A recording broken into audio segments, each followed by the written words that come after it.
আজকে যারা হাত দিছে আল্লাহ তাদের বিচার করুক, এবং তাদের যদি মেয়ে সন্তান থাকে আমি তাদেরকে বলবো তোমাদের বাবা একটা কাপুরুষ কাপুরুষ কাপুরুষ।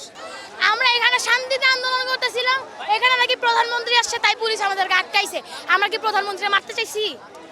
আমরা এখানে প্রথম উদ্দেশ্য আমরা আসছি, আমাদের কালকে পরীক্ষা যে ইয়াটা আমরা বলছিলাম যে একদিন স্থগিত করার কথা, কিন্তু একদিন স্থগিত সে করেন নাই।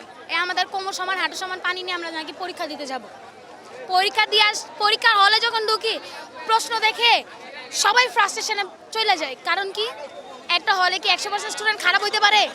আপনি বলেন একটা হলে 100% স্টুডেন্ট খারাপ হইতে পারে? আমি মানে 80% বা 85% স্টুডেন্ট খারাপ হইতে পারে, আর 15% বা 20% ভালো হইতে পারে। একটা হলে জীবনেও 100% স্টুডেন্ট খারাপ হইতে পারে না। আমরা প্রশ্ন পাওয়ার পর একজন একজনের তাকায় আছে। বুয়েট চুয়েট রুয়েটের কোশ্চেন আছে কেন? আমরা কি বুয়েট চুয়েট রুয়েটের এখন অ্যাডমিশন দিতে যাচ্ছি? এইচএসসি পরেই তো আমরা এগুলো দিব, তার আগে নিয়ে এখন যদি এইচএসসি পাস করি, মনে করেন যে ফিজিক্সে পাস করি, তাইলে কি ধরে নিব তাহলে আমাদের বুয়েট চুয়েট রুয়েট হয়ে গেছে, অ্যাডমিশন পরীক্ষা তাহলে দিব না, এমনি ঢুকে যেতে পারবো, তাই না? আমরা এখানে শান্তিতে আন্দোলন করতেছিলাম, এখানে নাকি প্রধানমন্ত্রী আসছে তাই পুলিশ আমাদেরকে আটকাইছে। আমরা কি প্রধানমন্ত্রী মারতে চাইছি নাকি আমরা প্রধানমন্ত্রী আহত করতে চাইছি? আমরা জানিও না এখানে প্রধানমন্ত্রী আছে। আমরা একটা দাবিতে নামছি এখানে যে শিক্ষামন্ত্রী মিলনের পদত্যাগ। সে একটা শিক্ষামন্ত্রী লেভেলের, মানে সে অন্য দেশে দেখেন, আপনারা দেখেন ওখানে আহত হয়েছে কেন? পুলিশ মেয়েদের গায়ে পর্যন্ত পুলিশ হাত দিছে কেন? তাদের কি সন্তান নাই? তাদের কি বাচ্চা কাচ্চা নাই?